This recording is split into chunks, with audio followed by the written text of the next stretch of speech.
Hello friends, welcome to my YouTube channel. So today in this video I am going to show you how to turn on announcement calls on this device.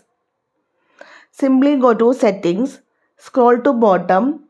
At the bottom tab you can see the option apps. Tap on this one. So from the list of applications select phone. Okay. So here you can see the option announce calls. Tap on this one.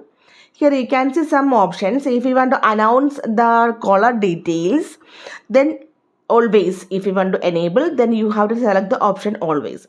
In case if you want to enable or if you want to use the announcement calls when you use the only headphones and you are in car, then you need to select the option headphones and car.